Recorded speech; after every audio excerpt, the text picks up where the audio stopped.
Hello and welcome to another Simply Greg Series B review. If you've been following the car news today, you will have read or have watched that the updated 2025 Porsche Taycan has launched. I have quite the history with the Porsche Taycan. It goes back to the original launch in 2019. I was actually invited to the press launch here in Montreal for the car. In fact, this is the press kit that we got. This is the original press kit from 2019 highlighting the car. We also got the Porsche electrified booklet that shows the history of electrification that Porsche has tried before. So the Taycan originally was quite a big deal for Porsche. It was their first mainstream electric car. It was their first electric sports car, actually their first EV overall that they were selling to the mass market. It was their answer to the Model S Plaid at the time, and we all know that there was that whole war between Porsche and Tesla, seeing who can do it better. But the original car did have some flaws. Horrendously expensive, not the best reliability in terms of user interface. There was the issues with the rear transmission, and even now the battery packs are having some issues as well. But anyways, so the new car is launched. Quite an update, more efficient, a lot more performance.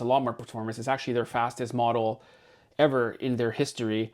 Complete restyle in front. I find it looks a lot better than the outgoing car. The outgoing car, the four-door version was kind of, it's either you loved it or you hated it, kind of like the Panamera when it first came out.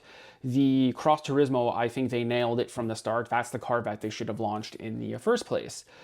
So yeah, I just want to talk about a bit about the new one. So obviously there's 35% more range, much faster charging. It's up to 320 kilowatts of charging, up 50 kilowatts from the previous speeds. That's and it's an 800 volt car, so if you do find the proper charger, it will hit those speeds. But Taycan's always been about blasting down an unrestricted autobahn, hitting up a charger, Ionity or Fastned, hitting 80%, getting there 4 or 5% state of charge, throwing that charger on, riding that wave up to 80%, then blasting down the autobahn again. And that's why I keep telling people that how these cars should be driven.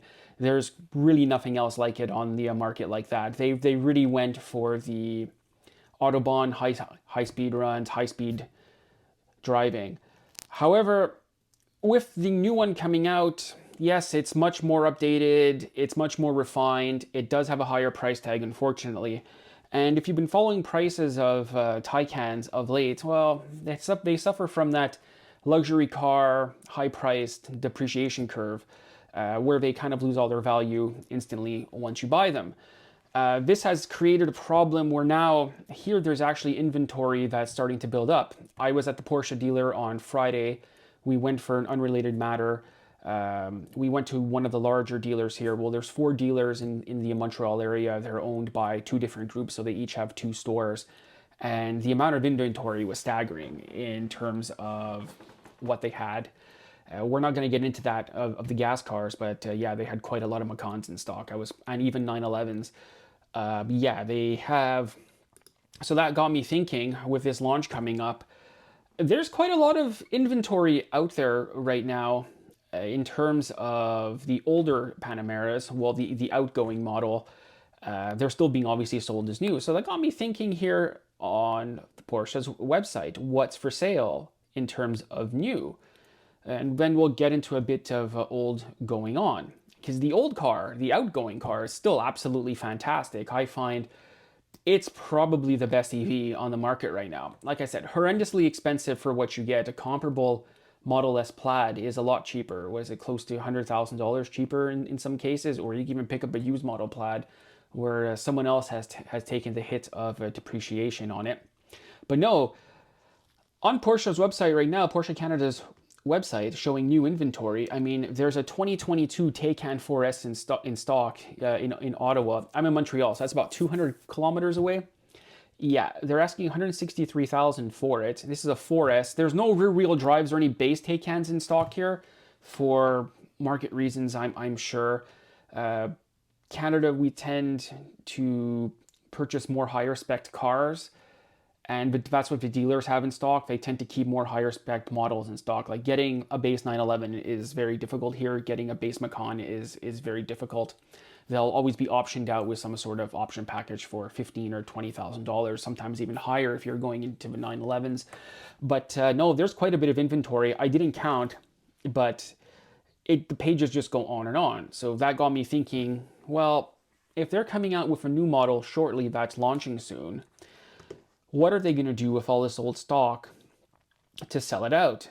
None of these cars really apply for any rebates here. As far as I know in Quebec, not a single one applies for any of these rebates. They're just too expensive. And the cheapest model I found here is $163,564. And they go all the way up. We'll sort it by most expensive. And they're going all the way up to about 225, probably more. That the Cross Turismo GTS I sat in on Friday was $228,000. So yeah, this got me thinking that all these cars now are languishing there on dealer lots or inventory that's coming in, and they're going to be wanting to push the new model.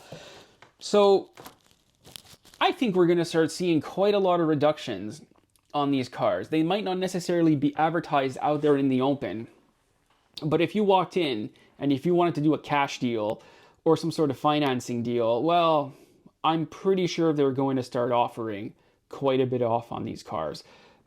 What are they going to offer? I'm not sure. Maybe $20,000, $30,000, maybe to cover some of that depreciation. Yeah, like I said, there's quite a bit of inventory of Taycans here, and they're going to have to clear them out, especially the ones that have been sitting there for 3, 4, 5 months.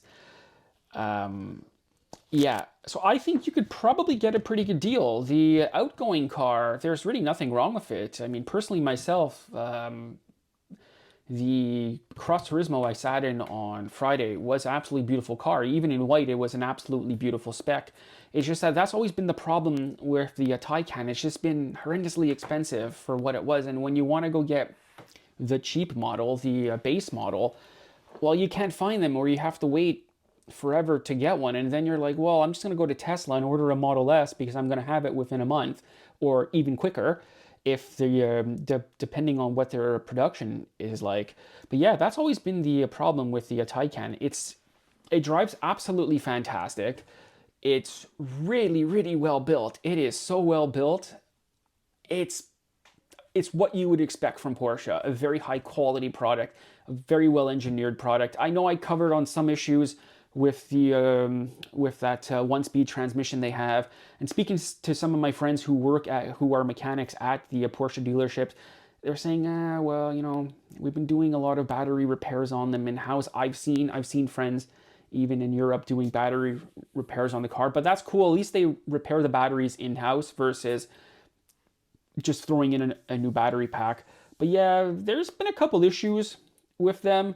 You can search this online. That transmission's a bit clunky, so hopefully they refined those issues.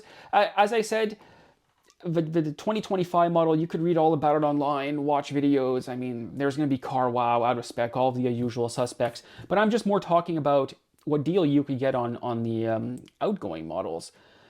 Yeah, there's some really, really nice ones here. If you're looking on the website, you could just go to it, to a Porsche Canada or even Porsche USA or wherever you're watching this video from. No, there's some really, really, really nice ones here. Look, there's a beautiful one in Vancouver, 24 Taycan GTS in Neptune Blue, $192,000. And that's the other issue here in Canada. We have a luxury tax, so 20% over $100,000, you're going to be paying a luxury tax on any purchase of a car. Here in BC, I believe it's even worse than that. I was reading on Renlist what people are paying in British Columbia for the luxury tax. But Porsche did have a scheme going on recently where I think they would absorb some of the luxury tax or give you a credit to kind of cover that luxury tax. It was on their site. I read it a few months ago. It might be over, but I know a few months ago they had some sort of scheme in place where if you wanted to buy a Taycan, they would be willing to either discount it or give you that credit somehow. But yeah, a lot of cars here in stock. It's an absolutely beautiful car. If you're looking for a Taycan, I think now is going to be the time. If you're doing a cash deal or you're putting a large cash down, or even if you want to get something in on the used side, pre-owned side, if they have one in stock, I think now's the time where you could start negotiating a good deal. It's winter time, it's February. Like I said, we were at the dealer on Friday and there was nothing going on. They were literally sitting around twiddling their thumbs like this. So I think if you want one, now is the time to get one. If you've been looking for that 4S Cross Turismo, if you've been looking for that regular, for really any Taycan, now is probably going to be that time, because they will be getting the new models in stock. And don't forget, there's going to be a lot of trade-ins too. If someone has a 2020, they might be looking to trade it in. Their lease could be coming up and they could be getting a new one. So I don't think Porsche is going to be wanting to carrying this much inventory going forward. So I think now is a really good time to buy, especially if you're looking on the new side. So just keep that in mind. And if you want a new, and if you want the 2025, well, go ahead, order it. It looks like an absolutely fantastic car. I can't wait to drive one. I really wanted to speak about it more, but I find without the car here, well, you can't really talk about it all that much, because it's a very hands-on experience. I could just be here all night reading specs out for you, but you can do that yourself. But no, this is just observations that I've noticed that, like I said, with inventory here, it looks like the dealerships across Canada are absolutely slammed with inventory of Taycans in various trim levels. We'll just check one more time if there's anything interesting here in Montreal. Like I said, there was that white one in the West Island for $228 that I sat in, 4S Cross Turismo. And what's nice is you could actually search which Porsche center it's at. So we are over here. There's a couple of them in the area. This one here. Here, what do we have? Yeah, that's actually, yeah, there's a lot of Cross Turismos in stock. If you want a Cross Turismo, now is the time. So yeah, that's it for me. Those are my thoughts. I hope you enjoyed this video. I want to do more videos like this, where we're just going over a couple things. So yeah, thank you for watching, and hopefully you'll find yourself a deal on a Porsche Taycan.